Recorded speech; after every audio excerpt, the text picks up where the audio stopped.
Hola, muy buenos días, bienvenidas y bienvenidos a una edición más de Coffee Brain. Soy la doctora Kitsia Ruiz Navarro, médica psiquiatra, en compañía de la maestra Clavel Yemunt. Ella es maestra en terapia familiar sistémica y especialista en temas de violencia. Buenos días, Claudia. Hola, ¿qué tal? Buenos días a todas y a todos. Como siempre, Monique de Amazon Estrategia Digital, quien hace posible esta transmisión. Y pues el día de hoy les vamos a platicar un poco sobre salud mental en general, ya que el 10 de octubre de cada año pues es el Día Mundial de la Salud Mental. Este año con el lema La salud mental es un derecho humano y universal. Y la intención de este día pues es justamente eso, ¿no? Hacer universal el acceso a la salud mental. Mucho se ha hablado que para el año 2030, y la Organización Mundial de la Salud así lo dice, que los problemas de salud mental van a ser la principal causa de discapacidad en el mundo, ¿no? Y entonces de ahí la importancia de visibilizarlo y de detectarlo a tiempo. Adelante, Claudia. Y fíjate que en temas históricos, apenas en 1992, estamos hablando de hace 31 años, se empieza a promover este día, ¿no? La intención inicial era equiparar la salud mental con la salud física. Uno de los lemas que ha habido, pues no hay salud sin salud mental, por ejemplo, ¿no? Y ahora sí nos invitan como a celebrarlo, a celebrar este día que ya está instalado, que ya tiene una historia de la tercera parte de un siglo, entre un siglo y el otro, de celebrar la salud mental como un derecho humano universal. Y yo quisiera, antes de entrar como a temas de por qué es importante, etcétera, fíjate que un poquito revisando, aquí tengo mi acordeón, por eso van a ver que volteo para ver al otro lado, es que poco más, especialmente en el continente americano, que es pues donde estamos nosotros en México, las estimaciones regionales muestran que poco más del 60% de 39 países tienen una ley de salud mental independiente, pero la mitad de esos 37 países, considerando, de 39 a 37 le bajan, no tienen una autoridad dedicada a evaluar el cumplimiento de los instrumentos internacionales de derechos humanos que consideren la salud mental como tal, ¿no? Es decir, de pronto hay como muchos avances en ciertas áreas, pero pocos avances en otras. En nuestro país, por ejemplo, están también las leyes federales, pero también están las estatales y tiene que haber reglamentos. Y de pronto cuando analizamos como todo este trabajo de gabinete, vamos a decir, que le da un marco de funcionamiento a la salud mental, encontramos huecos, encontramos espacios. Quintana Roo apenas muy recientemente tuvo su ley de salud mental. Entonces, pareciera que todavía no le damos la importancia de aquello con lo que nació este día, de equipararla a la salud física. Adelante. Yo creo que algo muy importante en este día es lo siguiente, ¿no? Creo que si revisamos un poquito la historia en general de la salud pública, ¿no? Incluida cualquier enfermedad, y específicamente en México, yo el ejemplo que siempre pongo es el de las diarreas y las enfermedades respiratorias en los niños, ¿no? Hasta hace 50 años, los niños y los bebés se morían de cosas que eran como bastante prevenibles y se detectaban a tiempo, y eran las gastroenteritis agudas y las enfermedades pulmonares, ¿no? Las enfermedades respiratorias. Gracias a una campaña masiva, ¿no? Por muchos años, que a lo mejor algunos estábamos muy pequeños, otros no tantos, pero podemos repetir de memoria como todas estas campañas, ¿no? Si tu niño tiene fiebre, si su respiración se entrecorta, si llora mucho, si está inconsolable, o sea, como corre a tu centro de salud. Y lo escuchábamos mañana, tarde y noche en todos los medios de comunicación. Y gracias a eso, pues disminuyó considerablemente la mortalidad en los niños por gastroenteritis y enfermedades respiratorias. Y creo que algo muy parecido es la salud mental, ¿no? Solo que todavía no alcanzamos a ver la gravedad de lo que implica no detectarla a tiempo, ¿no? Y voy a poner un ejemplo. Por ejemplo, alguien que está psicótico, fuera de la realidad, definitivamente el pronóstico es muchísimo mejor si tiene acceso a un servicio de salud de manera oportuna, y se evitan muchas complicaciones. Creo que ahorita es como muy pertinente también definir, ¿no? A mí la definición de salud mental me encanta porque es una definición como muy bonita, ¿no? No la voy a leer textual, pero palabras más, palabras menos, es un estado de bienestar. Y ese estado de bienestar me permite trabajar, estudiar, hacer las actividades que me tocan hacer acorde con mi etapa de vida. Me permite también enfrentar los retos que la vida de pronto nos lanza retos, ¿no? Y me permite también regresarle algo a mi comunidad. esa parte me parece muy linda, ¿no? Es decir, estoy bien, puedo trabajar, estudiar, puedo enfrentar desafíos de la vida y puedo regresarle algo a mi comunidad. Y eso es salud mental. Y no es algo a lo que es algo a lo que se llega, no, es algo que construimos todos los días. A veces nos sale muy bien y a veces no nos sale tan bien, pero también tiene ya guías clínicas muy claras de cuando las cosas no van bien. Y es un órgano más que pide ayuda y pareciera que no lo volteamos a ver o lo dejamos un poco, tú puedes, vas a salir adelante, échale ganitas.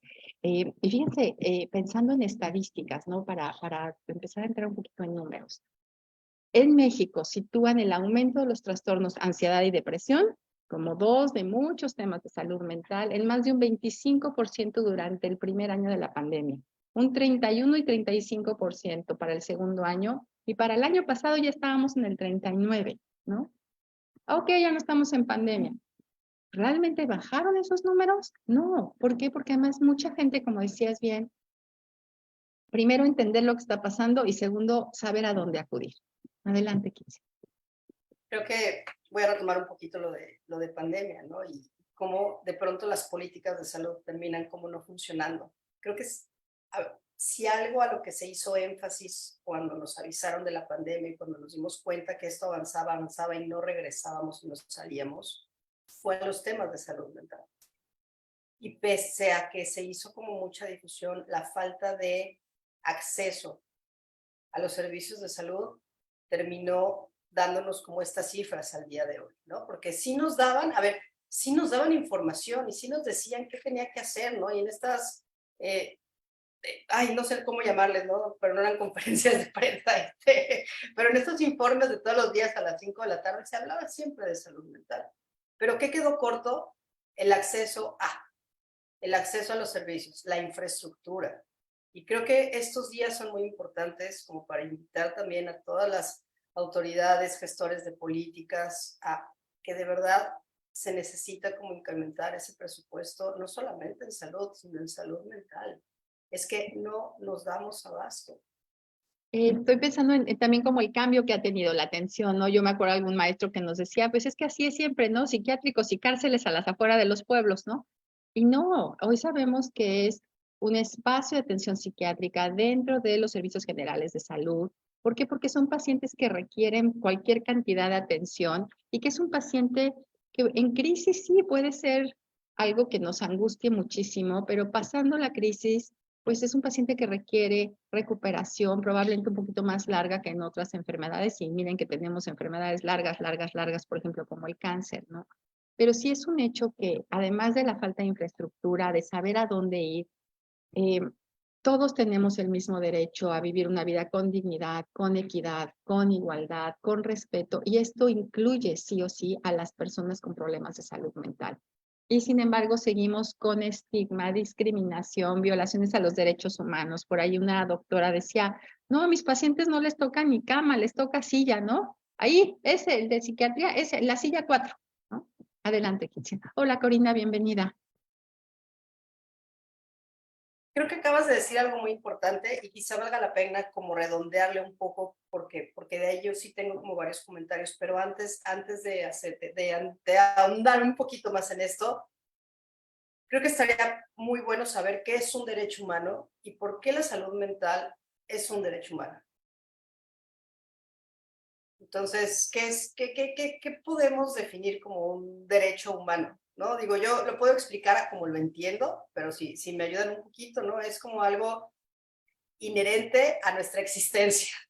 No es algo que nos ganamos, no es algo que porque vivimos en un lugar, porque pertenecemos a alguna asociación, porque tenemos ciertos rasgos socioculturales, es el simple hecho de nuestra existencia nos da unos ciertos privilegios que van ante cualquier política, decisión y circunstancia social. Adelante, Claudia. No, efectivamente, haz de cuenta que estabas leyendo una definición, yo Ok. rapidito busqué una, pero efectivamente son básicamente los que tenemos por el simple hecho de existir, son inherentes a todos nosotros, son independientes de nacionalidad, género, origen étnico, nacional, color, religión, idioma o cualquier otra condición.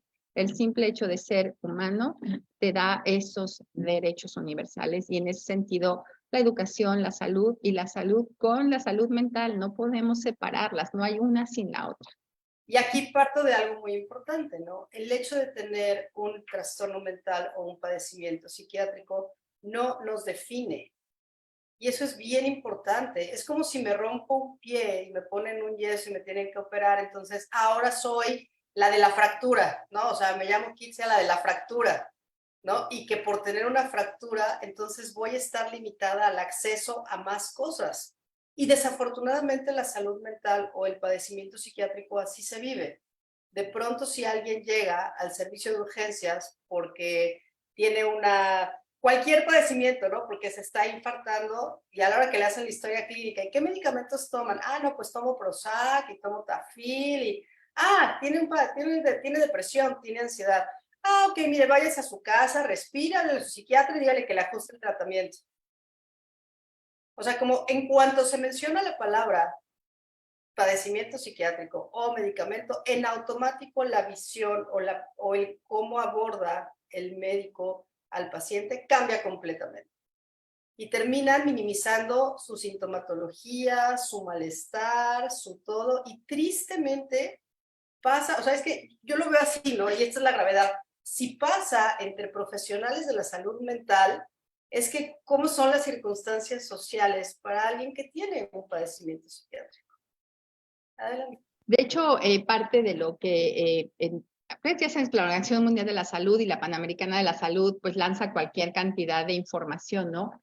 Y dicen, las personas con problemas de salud mental no tienen acceso a servicios de calidad en muchos países de la región. Son sometidos a prácticas coercitivas, tratos inhumanos y en algunos casos abusos, incluso en entornos de atención de salud donde deberían de estar protegidas. Y estoy pensando también en el esfuerzo que se hace, ¿no? En diferentes instituciones, pero es un esfuerzo no institucional, vamos, es un esfuerzo personal de personas, médicos, enfermeras, camilleros, todo el personal que empieza a estar sensibilizado, tal vez ni siquiera capacitado, pero sensibilizado en el tema de cómo atender a un paciente con algún trastorno mental. Pero parece que estamos como años luz todavía en que un paciente tenga acceso a un servicio de calidad y de trato desde los derechos humanos. Adelante, Connie. Gracias, buenos días. Sí, ahorita mientras hablaba se me ocurre decir que, bueno, empezando por las personas que, por lo menos en atención pública, que ofrecen este servicio. O sea, estas personas son casi en su mayoría o en su totalidad personas exhaustas, sobreexplotadas, con burnout, que son pacientes psiquiátricos, o bueno, más bien no son pacientes psiquiátricos, pero deberían serlo, ¿no?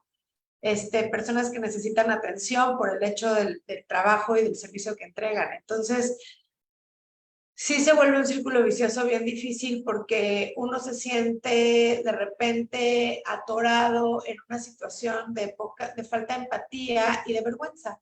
La gente vive vergonzosa, desde una posición vergonzosa, pertenecer a un tema de enfermedad un trastorno mental, ¿no? A ser un paciente psiquiátrico. Y entonces yo lo veo en el consultorio todo el tiempo, como la gente no tiene problema para decir, ay, no puedo tomar una copa o no puedo acompañarlos con el alcohol porque estoy tomando antibióticos.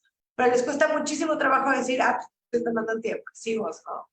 Entonces es como, o sea, una de estas contradicciones en donde caemos en estereotipos y en problemas, o mamás que me dicen, yo quiero evitar el tratamiento a mis hijos porque estamos teniendo 8,000 problemas, pero no, eso es el diablo, ¿no? Y entonces caemos en problemas complicadísimos, pacientes que me dicen, yo prefiero tomar drogas a tomar fármacos. Y bueno, un sinfín de temas en donde yo veo que están envueltas todos estos temas de, pues yo quisiera decir discriminatorios. Y ahí, Corina, tienes un tema bien importante porque se habla mucho de cómo las creencias de que temas de salud mental, las personas son peligrosas, que no tienen capacidad de tomar decisiones, que son débiles, entre otras, han hecho que a partir de diferentes encuestas, personas que manifiestan que tienen o que abiertamente contestan que están teniendo un trastorno de salud mental, dicen que el estigma que sufren muchas veces es peor que el mismo trastorno. Muchas veces es mucho peor. Nos toca muchas veces compartir, escribir alguna carta para algún servicio de alguna cuestión laboral y demás, y tenemos que ser súper cuidadosos, ¿no? En qué pones, qué no pones, y asegurando que la persona tiene todas las capacidades para realizar su trabajo. De pronto me acuerdo un paciente que me decía, ay, pues es que fíjate que me van a dar unos días de descanso porque supieron que estoy como atendiendo la depresión, ¿no? Y dije, y eso te lo darían, o sea, es como extra o como cómo, ¿no? No, si fuera algo diferente te los hubieran dado y le hizo cambiar, me dijo, fíjate que no, yo creo como que se están queriendo deshacer de mí un ratito, ¿no? Es decir, hay un estigma inherente y una cuestión que puede ser para muchos pacientes acorde con algunas encuestas todavía peor que el trastorno mismo. Adelante, Kitsi. Es que, tristemente, de lo que sí se tiene conocimiento es del estigma y no de todo lo demás. O sea, eso es lo que visibiliza la salud mental, o partimos de ahí para visibilizarla. Yo les quiero contar, hace un par de semanas me habló un conocido que le marcó, que sabía que tenía una amiga psiquiatra, que le marcó que es un músico que se había ido a un pueblito a tocar, se fue a una fiesta y algo le pusieron en la bebida, y para no hacerles el cuento largo, aparentemente estaba como psicótico, entonces querían saber qué era lo que tenían que hacer. Evidentemente, primero tenemos que saber con qué está intoxicado y qué fue lo que le dieron y estabilizarlo. Y yo les dije, ¿sabes qué? Llévalo. Seguramente hay un hospital general o en el pueblito un centro de salud donde lo puedan referir para primero estabilizarlo y después investigamos como todo lo demás. ¿Y saben qué me contestaron? Que no lo iban a llevar porque como estaba psicótico le iban a dar un muy mal trato. Esa fue su respuesta. Entonces, eso es lo que pasa realmente afuera. Y esa es la visión que la gente tiene, ¿no? Simplemente cuando alguien le recomienda, oye, ve al psiquiatra, oye, ve al psicólogo. No, yo no estoy loco. No, yo no lo necesito.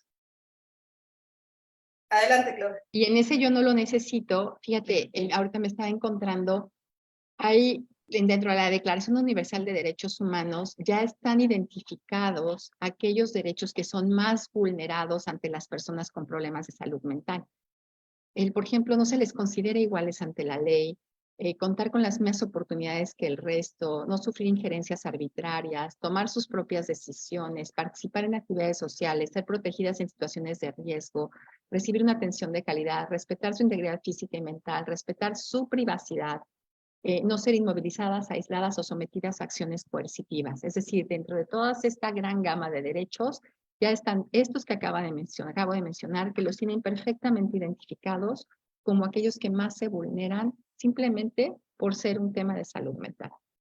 Fíjate, yo me quedo pensando como en algo, ¿no? Y al final es una forma de obligar a las instituciones a que brinden una atención. O sea, si alguien con un padecimiento psiquiátrico llega al servicio de urgencias y en automático se enfocan más en el padecimiento psiquiátrico, ya se vulnera su derecho humano. Y ahí está el paciente con toda la autoridad y con todas las herramientas para acudir como a la Comisión Nacional de Derechos Humanos, que yo espero que ya funcione pronto como funcionaba antes, para el 2024 ya empiece a funcionar, pero esa es una muy buena vía para entonces poder exigir como esa atención de calidad y oportuna que merece. Hay enfoques, ¿no?, que se promueven, no nada más se señala la problemática, sino el enfoque comunitario, ¿no?, acercando los servicios de salud mental, es decir, de alguna manera que también la comunidad entienda un poquito mejor. Y de ahí estos esfuerzos que hacemos, ¿no?, todos los jueves, poniendo los temas de salud mental, quitándoles el estigma, hablándolos abiertamente, haciendo hincapié también, por ejemplo, en la recuperación, ¿no? Es decir, que las personas tengan este empoderamiento para gestionar sus propias vidas, es decir, que haya esperanza, que desarrollen autoestima, resiliencia, relaciones saludables, recuperen su independencia, para todas aquellas que puedan lograr el mayor potencial posible, o sea, con el trastorno con el que estén lidiando. Habrá trastornos que no les permitan tal vez todo esto, pero la gran mayoría sí, ¿no? Sí les permiten, tal vez haya momentos de crisis. Centrado en las personas, es decir, las personas con salud mental al centro, no tomando decisiones, sino esta parte que leímos alguna vez en algún otro programa que decíamos, nada de nosotros sin nosotros, ¿no? Es decir, no hacerlo desde una silla muy elegante, pero sin tomar en cuenta qué población estamos afectando con nuestras decisiones. Y la propuesta que ha habido ya durante años de transitar de una reclusión de las personas con problemas mentales en hospitales psiquiátricos a una atención digna y de calidad en la comunidad, pero que no se vaya al extremo de considerar que hay, o de no considerar que hay pacientes que sí requieren vivir en un entorno que los proteja y los cuide 24 horas al día, 7 días de la semana. Adelante, Corín. Gracias, Clau. No, pues es eso, o sea, yo ahorita que te estaba escuchando, la estaba escuchando hablar, pensé también, me quedé con la parte de esta gente que te dice, no, yo no necesito terapia, ¿no? Muchos pacientes que llegan conmigo y me dicen, yo jamás me imaginé estar aquí, yo jamás me imaginé iniciar un tratamiento psicológico o psiquiátrico o el combo, ¿no? Que es lo ideal. Y últimamente yo vi este meme, ¿no? Me causa mucha gracia y es justo lo que se me viene a la mente de cómo las personas que están en terapia son esas personas que, sabes, que están en terapia por las personas que no están en terapia. Y creo que lo hablábamos inclusive la semana pasada. Y son estas las personas que no están en terapia que dicen, ay, yo no necesito terapia.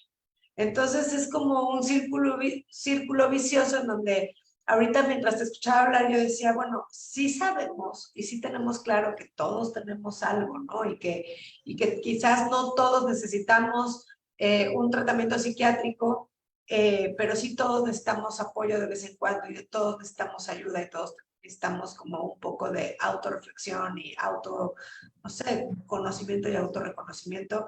Y para eso sirve la terapia, ¿no? Entonces, a mí me parece como, pues, entre chistoso y triste cuando las personas dicen, no, no, no, es que yo mandé a mi mamá a terapia o a mi pareja o a mi hijo porque yo no la necesito, ¿no?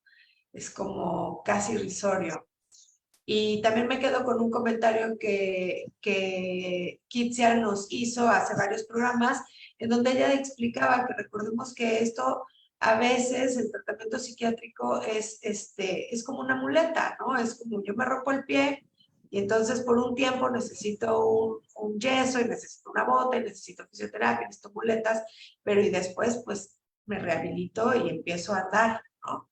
Entonces recordando también que la idea es estar mejor y que te ayude a dar el siguiente paso y no peor. Sí. Bienvenida, Bárbara, buenos días. Hola, Bárbara. Y también, digo, de pronto creo que en nuestro país en particular empezamos como a inventar el hilo negro y el agua tibia, ¿no?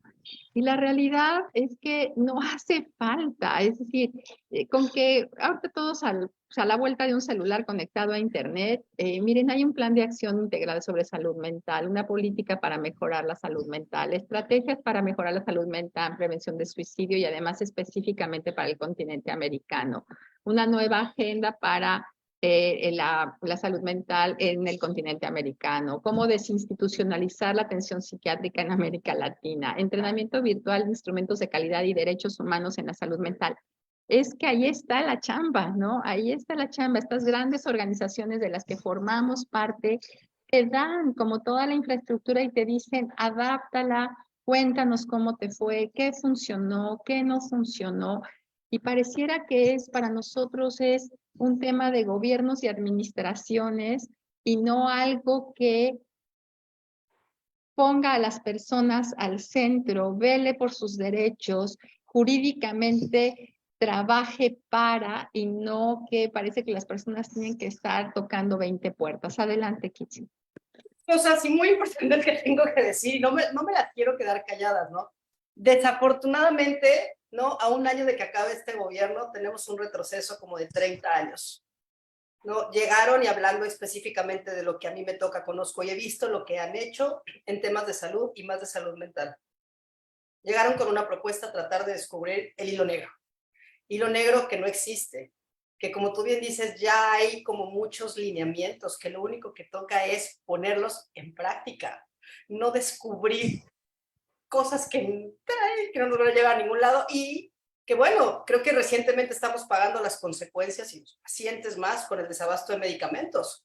O sea, parte del desabasto de medicamentos en el área de salud mental es justamente resultado de tratar de descubrir el hilo negro y no seguir aplicando las políticas que sabemos que funcionan, ¿no? Entonces, yo creo que, digo, ojalá, de verdad, ojalá y llegue el mensaje, digo, no el mío, pero el de alguien más, que llegue ese mensaje, ¿no? De decir, ya hay cosas que funcionan.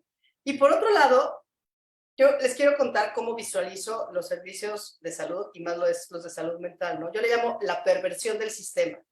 ¿Y por qué la perversión del sistema? Porque cuando tenemos, a ver, ¿cómo surge un sistema de salud? Tengo un paciente que está enfermo, ¿no? Ese paciente necesita acercarse a un médico, pero ese médico no puede como directamente agendar las citas, entonces le pongo a una asistente, pero también tengo que ver su condición social. Ah, bueno, entonces le pongo a una trabajadora social. Ah, pero necesita medicamentos. Ah, bueno, entonces le pongo una farmacia. Oye, pero necesito que alguien me coordine a todos estos. Ah, bueno, pues pongo un coordinador.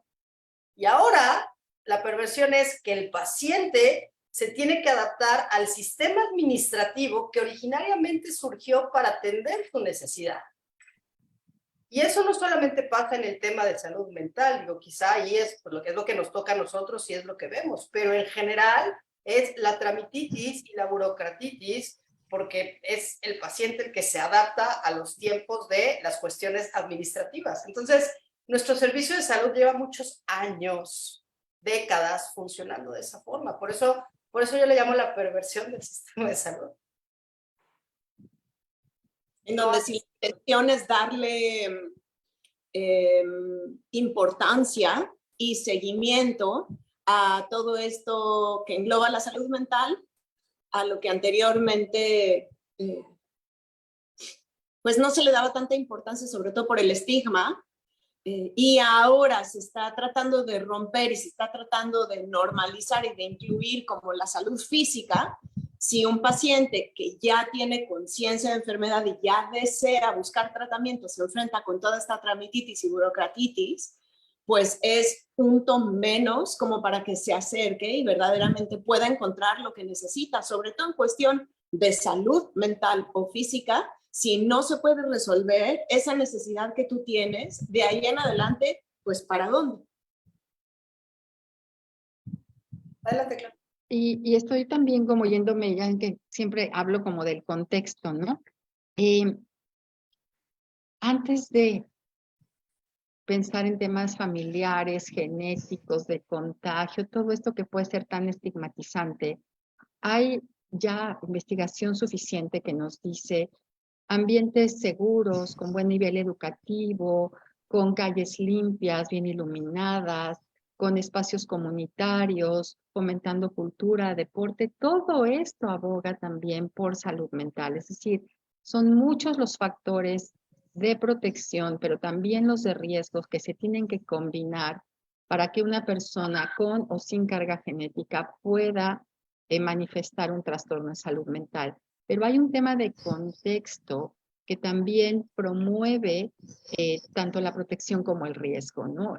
Yo muchas veces le digo a mis pacientes, es que es increíble que estemos de verdad sin capacidad de diálogo, nos estamos arreglando a balazos allá afuera, salimos con miedo, con preocupación, vemos calles con basura, es decir, todo esto parece mentira, pero hoy ya tiene investigación suficiente que nos dice los entornos, los sistemas educativos, todo tiene un efecto en también nuestra salud mental y física. Entonces, hay mucho más allá de nada más el aspecto de salud como tal, médico, medicamentos, que es importantísimo, pero que ya estamos en la atención. Ahí el tema es cómo también podríamos cómo abonar a la prevención, ¿no?